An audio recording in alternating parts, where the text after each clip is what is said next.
Good morning my dear students. आज आम भौतिक विज्ञान विद्युत पार्ट 5 टी पढ़ा। ए पार्ट 5 रे आम कौन पढ़ा ना ओम को नियम गाणितिक परिप्रकाश, रेजिस्टेंस कहले कौन बुझ, एक ओम कहले कौन बुझ, आई और भी मध्य संपर्क, आई और आर मध्य संपर्क, परिवर्ती प्रतिरोध कहले कौन बुझ। आम पूर्व क्लास रे परीक्षा करथिले, परीक्षा करी देखिथिले भी और आई मध्य की संपर्क अछि। से परीक्षा रे तीनोटी केस थिला, से केस तथ्य को दिया जाइथिला। केस रे ये आई ये थिला भी एवं भी बाई आई बा भी और आई रो अनुपात बाहर करी देखिले ताहा कोन आसुतला, स्थिरांक आसुतला। मने पडुथबो पूर्व क्लास अनुसार। जदि देखि नथिबो एही वीडियो रो डिस्क्रिप्शन रे मु लिंक देई सारिछि, तुमे क्लिक करी देखि दो। भी बाई आई रो मूल्य कोन आसुतला, मते स्थिरांक आसुतला बा कांस्टेंट आसुतला। जदि हमें भी और से आई रो मूल्य को ने ग्राफ अंकन करिवा, यह स्ट्रेट लाइन बा सड़क हेउतिला जहा कि मूल बिंदु देई गति करूथिले। यह हम पूर्व क्लास रे पढ़िथिले। एही परीक्षा वैज्ञानिक जॉर्ज साइमन ओम से परीक्षा रो देखिले कि भी बढ़िला बेल को के बढ़ुची, आई बढ़ुची। भी कमिले आई कमुची, भी बढ़िले आई बढ़ुची। तो ये भी और आई मध्य की संपर्क अछि ना समानुपाती, ना भी बढ़िले आई बढ़ुची, भी कमिले आई कमुची। जहाँ पूर्व क्लास रे कहा जाइथिला वैज्ञानिक जॉर्ज साइमन ओम ए भी और आई मध्य रे जो संपर्क अछि बा भी डायरेक्टली प्रोपोर्शनल टू आई बा भी आई सहित समानुपाती। ए कथा वैज्ञानिक जॉर्ज साइमन ओम कहिथिले। एही परीक्षण को नियम करी से एक नियम प्रदान कले। से नियमटी हेउची कोन, एक निर्दिष्ट तापमात्रा रे थिबा कोनोसी एक परिवाही रे दुई प्रांत मध्य रे विभवांतर परिवाही रे प्रवाहित विद्युत स्रोत सह समानुपाती। एपटे पसे सेपटे भारी जाइथ मस्तिष्क रे नहीं। देखो आ माने कोन, माने करे एक परिवाही अछि, माने करे एक तंबा तार तैयारी एक परिवाही एक निर्दिष्ट तापमात्रा जते बेले एक हम जो परिवेश रे हम परीक्षा करूथवा से परिवेश रे तापमात्रा थिबो तो 38 डिग्री सेंटीग्रेड थाई पारे बा 42 डिग्री सेंटीग्रेड थाई पारे, निर्दिष्ट तापमात्रा थिबो। कोन से एक परिवाही रे मन करे परिवाहीटी नै गले, परिवाहीटी तंबा तार तैयारी अछि मन करा जाऊ। विभवांतर मन कर केते सृष्टि करछि भी कि परिवाही प्रवाहित विद्युत स्रोत सह समानुपाती। जेहेतु परिवाही रे मु विद्युत विभवांतर सृष्टि करूछि त निहाती विद्युत स्रोत सृष्टि हेबो, तले आई सृष्टि हेछि। एही परीक्षा रे कोन देखिले ना भी बढ़िले आई बढ़ुछि, तले भी और आई मध्य कोन अछि ना समानुपाती संपर्क अछि। यहा लिखा जायछि तले भी सहित आई रो की संपर्क अछि समानुपाती बा डायरेक्टली रिलेशन। भी बढ़िले आई बढ़ुछि, भी कमिले आई कम। तबे एबे नियम रे आउथरे पढि देबा। एक निर्दिष्ट तापमात्रा रे थिबा कोन से एक परिवाही रे, कोन से एक परिवाही रे दुई प्रांत मध्य रे विभवांतर भी प्रवाहित विद्युत स्रोत आई सह समानुपाती। भी आई सहित कोन हमर समानुपाती। ए हला ओम का नियम। याकु गाणितिक परिप्रकाश कले कोन हेबो ना भी इक्वल टू केते हो हमर आई आर बा। तले प्रश्न उठतो आर कोन ना आर हेउची एक स्थिरांक। आर हेउचे कोन स्थिरांक, जहा कि पूर्व परीक्षा तुमे देखिथिल आर रो मूल्य केते आसितला से परीक्षा रे 17। कारण भी बाई आई रो मूल्य मु बाहर करी करी देखिली केते आसिला 17 17 17 17 17 17। तने एक स्थिर मूल्य थिला, तने हम सेइटा को एटी कोन धरिले ना स्थिरांक धरिले। त भी इक्वल केते लिखिले आई आर, एटर आर हेउची एक कोन स्थिरांक। यहा को तारर प्रतिरोध बा रेजिस्टेंस कहा जाय। जो परिवाही देखुछ ए परिवाही रे ता मध्य आर थिबो, सेटा कोन कहा जाय प्रतिरोध कहा जाय। प्रतिरोध बा रेजिस्टेंस कहा जाय। तले हमें एक परिवाही रे भी सृष्टि भी देले, भी करबा जो आई प्रवाहित हैला, आई सृष्टि हैला। भी और आई मध्य की चलन अछि, भी और आई मध्य समानुपाती एवं सेथुरे एक कांस्टेंट टर्म रे पाइले जहा कहा जाय प्रतिरोध बा रेजिस्टेंस। एबे प्रश्न उठथिबो प्रतिरोध बा रेजिस्टेंस कोन ना प्रतिरोध बा रेजिस्टेंस परिवाही बा तारर एक गुण।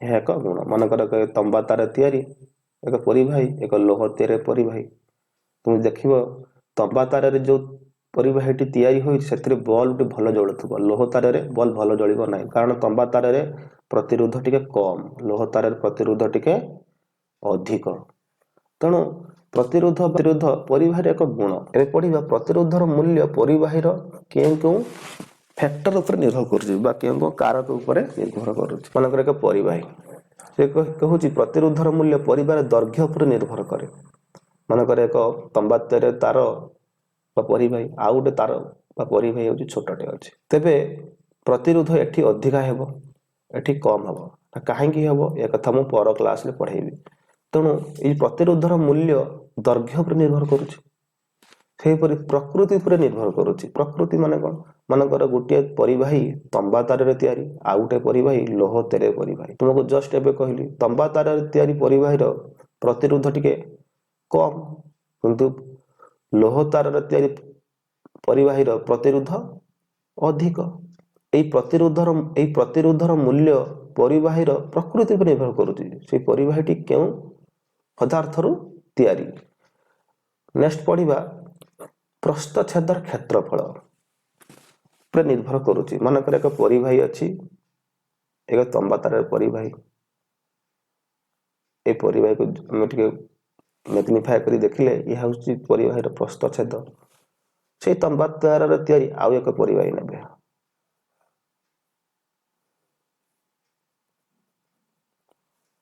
किंतु एई परिवाहीर प्रस्थच्छेद अधिका अछि जेहेतु अधिक अछि चार्ज माने बहुत सहज भाव रे गति करि परिबे तने एठी आर रो मूल्य टिके कम हेबो एठी आर रो मूल्य अधिका हेबो तने आर रो मूल्य परिवाहीर प्रस्थच्छेद रो क्षेत्रफल ऊपर निर्भर मध्य करूछि एवं तापमात्रा ऊपर भी निर्भर करूछि से समय रे से परिवेश रे केते तापमात्रा अछि तले प्रतिरोधर मूल्य परिवाहीर दैर्घ्य ऊपर निर्भर करूछि प्रकृति ऊपर निर्भर करूछि प्रस्थच्छेदर क्षेत्रफल ऊपर निर्भर करूछि तापमात्रा ऊपर निर्भर करूछि जहा कि हमें मोर डिटेल्स भलो भाव रे हमें पर क्लास रे हमें पढिबा ते पढिबा प्रतिरोधर एकक कोन ना प्रतिरोधर तो देखिले हमें v इक्वल केते पढिले ir तले r केते हला r equal to v by i एहु कोन कहिले हमें प्रतिरोध बा रेजिस्टेंस और यार एकक होछि ओम एकक कोन ओम जहा को ग्रीक भाषा रे ओमेगा भी लिखा जाय शॉर्ट रे एबे प्रश्न एक ओम कहिले कोन बुझ एक ओम कहिले कोन बुझ आसो हमें कोन देखिले ना r इक्वल कोन देखिले ना v बाय i पढ़ी खाइले बे जस्ट r इक्वल कते ना v बाय i माने कर एक परिवाही अछि ए परिवाही रे विद्युत विभवांतर v सृष्टि हेछि माने i प्रवाहित हेउथिबो तबे ए परिवाही रे जदी माने करा जाय ए परिवाही रे विद्युत विभवांतर 1 वोल्ट अछि विद्युत स्रोत केते प्रवाहित हैला 1 एम्पियर तने परिवाही रे 1 वोल्ट विद्युत विभवांतर पई 1 एम्पियर विद्युत स्रोत सृष्टि हेछि एवं सेही समय रे ए परिवाही रो विद्युत प्रतिरोध निश्चित थिबो ताउ केते कहा जाय 1 ओम कहा जाय 1 ओम तले 1 ओम कोन ना 1 ओम हेउची जदी v केते हबो 1 वोल्ट विद्युत स्रोत केते हबो 1 एम्पियर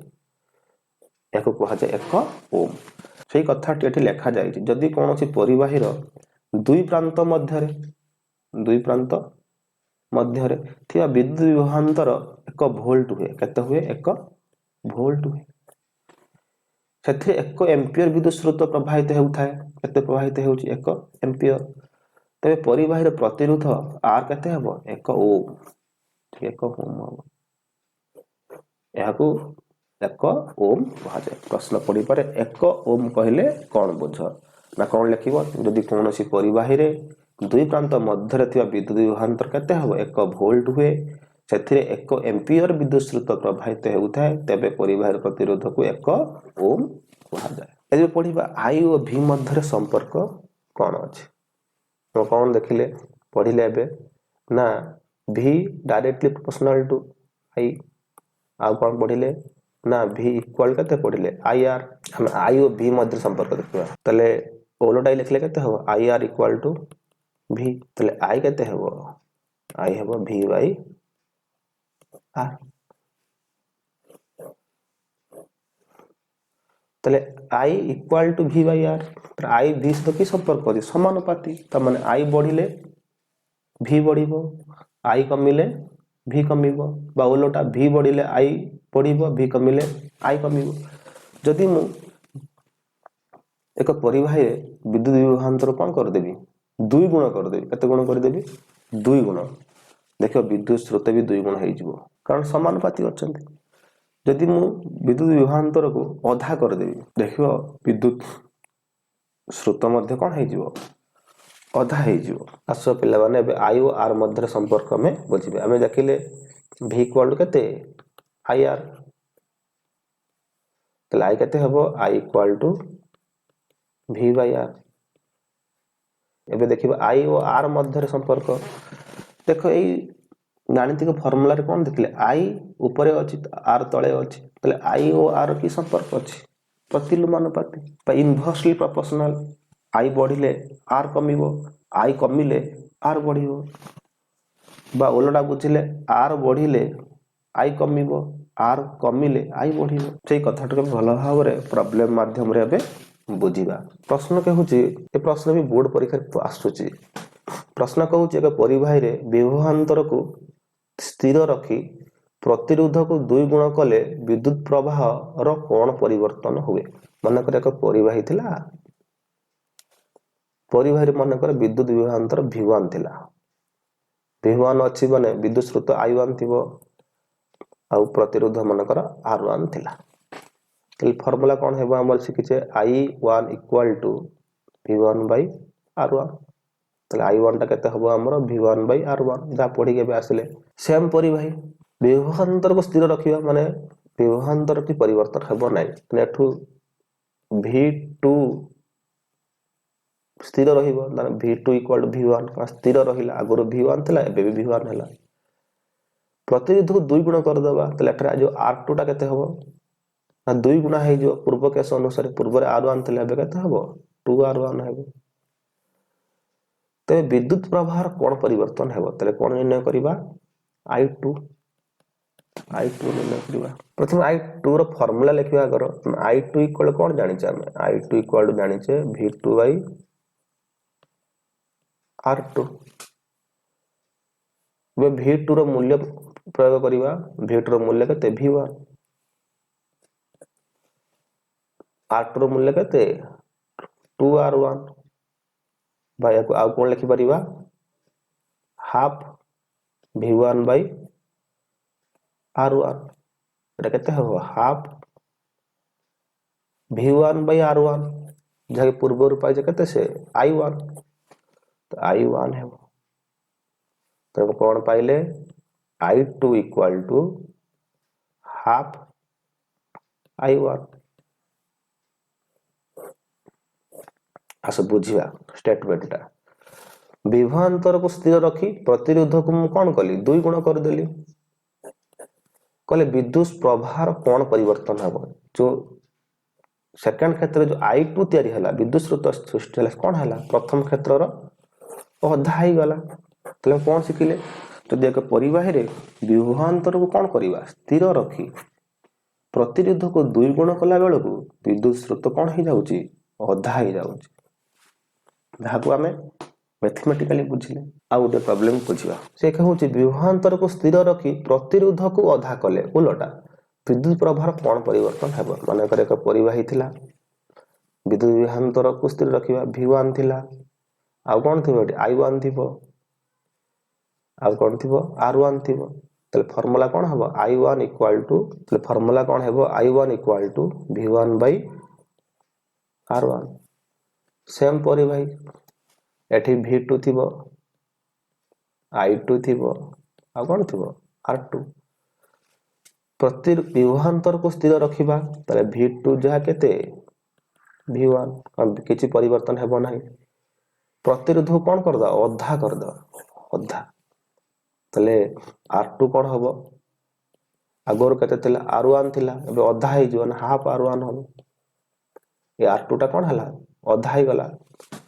ନିର୍ଣ୍ଣୟ କରିବା I2। ସେମ୍ ଆମେ I2 କଣ ଜାଣିଛେ, ଫର୍ମୁଲା କଣ ଲେଖିପାରିବା, I2 equal ଲେଖିପାରିବା V2 Bai R2 V2 ର मूल्य केते पाइचे V1 R2 ର मूल्य पाइचे हाफ R1 एटा कोन लिखि हबो 2 into V1 by R1 काहे के ना 2 ऊपर उठी जिवो तले केते 2 into V1 by R1 जे केते V1 by R1 जे केते I1 तर हम कोन पाइली ना I2 equal to 2I1 तले सेकंड क्षेत्र रे जो कोन सृष्टि होउची विद्युत स्रोत सृष्टि होउची प्रथम क्षेत्र केते गुणा 2 गुणा आसे बुझिबा तने विद्युत विभवांतर को कोन कली स्थिर रखितली प्रतिरोध को कोन कली आधा कर देली विद्युत स्रोत कोन हला 2 गुणा हे गला तने विभवांतर को स्थिर रखी प्रतिरोध को कोन कली आधा कर देले हाफ कर देले विद्युत प्रवाह कोन हे जाउची 2 गुणा हे जिवो ता माने प्रतिरोध कमिला बेल को विद्युत प्रवाह कोन हे जाउची बढ़ी जाउची जाको हमें मैथमेटिकली भी बुझिले हमें जो दुईटी प्रॉब्लम कले एठी कोन कले ना प्रतिरोध को 2 गुणा कले विद्युत स्रोत कोन हला आधा हे गला ता विद्युत स्रोतरा कहा पर निर्भर करची प्रतिरोध पर एबे जो पढिले प्रतिरोध को आधा कले विद्युत प्रवाह कोन हे गला 2 गुणा हे गला तले विद्युत प्रवाह वा विद्युत स्रोतटी प्रतिरोध पर निर्भर करूची तो हम कोन सिखिले ना दुईटी कथाटी एई दुईटी प्रॉब्लम रु हमें एक नुवा सिद्धांत र पहुंचले कोन पहुंचले ना विद्युत स्रोत कहा पर निर्भर करूची विद्युत स्रोत प्रतिरोध पर निर्भर करूची का प्रतिरोध बढ़िले विद्युत स्रोत कमुची प्रतिरोध कमिले विद्युत स्रोत कोन हेउची बढ़ुची जहा कि इनवर्सली रिलेशन बा प्रतिलोमानुपाती आ कोन पढिले ना पूर्वरु तुमे जानिचो ये जे विद्युत स्रोत कहा पर निर्भर करे V पर निर्भर करे कारण विभवांतर सृष्टि हेले सिना विद्युत स्रोत सृष्टि हो तने एबे हमें दुईटी कथा मन रखिबा स्पेशली ना विद्युत स्रोत सब बेले परिवाहीर दुईटी फैक्टर पर निर्भर करे विद्युत विभवांतर ऊपर आउ परिवाहीर प्रतिरोध ऊपर एबे पढिया रियोस्टेट कोड ना बेले बेले परिपथ रे विद्युत प्रवाह कम बेसी करी नियंत्रण करबा दरकार पड़े माने करे परिवाही अछि ए परिवाही रे विद्युत स्रोत प्रवाहित हेउची बेले बेले दरकार पड़े कि समय पय मुटे विद्युत स्रोत को बढ़ाई देबी कि समय पय विद्युत स्रोत को कमेइबी तले एही काम करिवा पय हमको एक वैद्युतिक उपकरण ए परिवाही रो मध्य रे खंजिबा को पड़िबो सही विद्युत उपकरण को कहा जाय रियोस्टेट जाको देखिबा को ए भली एहा काम कोन ना एहा को परिवाही रे खंजि देले आमर आवश्यकता अनुसार आम परिवार विद्युत स्रोत को बढ़ाई पारिबा कमे पारिबा आशा करूची ए लेसन टी भलो भाबरे बुझी पारिथिबो जदि ए लेसन रे कि प्रॉब्लम थिबो तुमे माने वीडियो रो कमेंट रे मते जणाइबो तुमरो मूल्यवान समय देई ओ ध्यान से सुनिथिबारु बहुत बहुत धन्यवाद।